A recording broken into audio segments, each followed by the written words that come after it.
Drug lord who became the most wanted man on the planet, evading capture for decades.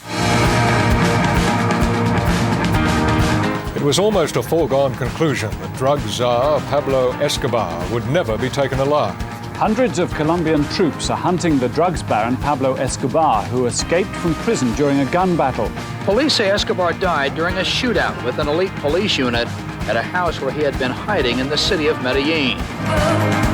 It's a remarkable story. Pablo Escobar made $420 million each week by smuggling cocaine from the Colombian jungles to Miami and the world, of course. Our next guest is one of the police officers credited with bringing him down. Steve Murphy joins us from Washington. Good morning, Steve. What made you want to go after Pablo? Well, good morning, Tim and Lisa. It was just the assignment I was given when I was stationed in Bogota. It wasn't a choice.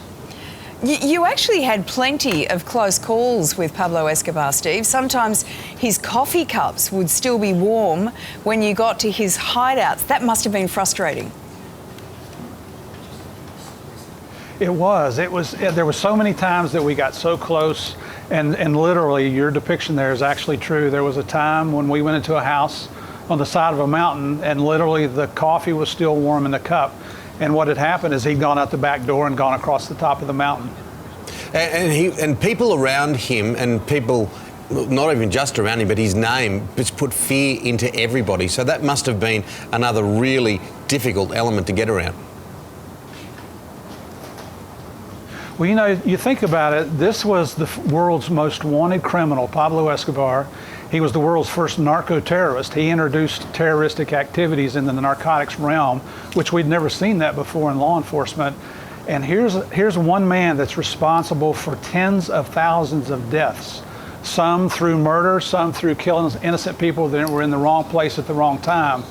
And that was his goal. He wanted to instill fear in the Colombian people because he was trying to sway the government to come to the way, you know, he wanted to be in charge. He was elected to the Congress there in Colombia when it was brought to light that he was a criminal. He was kicked out.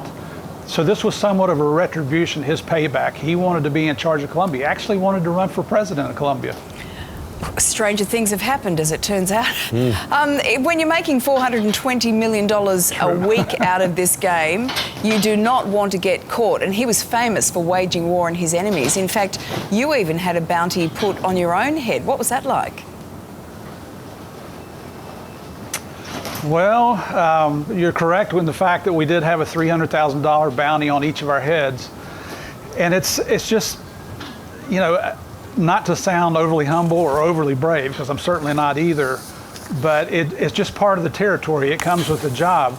The sad part of that was the bounty on the Colombian National Police officers was $100. $100 for the life of a police officer back in those days.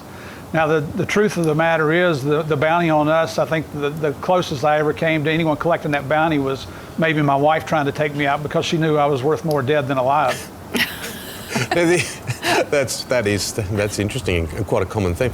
Robin Hood was a way that a lot of people looked at Pablo Escobar, particularly since his death, that he would take from the rich and give to the poor, but you always thought he had sinister tones. He absolutely did, and you know, I hate to give the guy credit for anything, but he did have a charismatic personality. He was able to manipulate people. So when he went in and gave money away and built housing, free housing, and clinics and soccer fields and all the nice things that he did for the homeless people, that is all good. But he had an ulterior motive. He always had an ulterior motive. So when he needed new sicarios, because so many had been killed in gun battles with the police and the military down there, he would go back to that barrio where everybody loved him. They all thought he was a god there because, and you know, you put yourself in their position. If you're living literally in a trash dump, that's where your food comes from. That's whatever shelter you have comes out of that trash dump. And now somebody gives you a roof over your head with running water and electricity and a door that locks, so now you have a little bit of security for you and your family members. Of course you're going to think that guy is a god to you. But what he expected in return is when he needed sicarios, he would go to that barrio and say, guys, I need 200 people.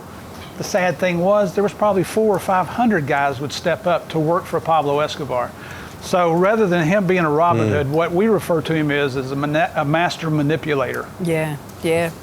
Well, you were there when he eventually died, and I know you've got lots more stories on Pablo Escobar and his capture and eventual death. And you're coming to Australia to talk about all of that. We look forward to seeing you in the country. Steve, thank you very much for your time this morning. Thank you both, and happy Australia Day. Yeah, thank you, Thank Steve. you. And all the details about Steve's visit are on our website, so go there for all those details. Fascinating.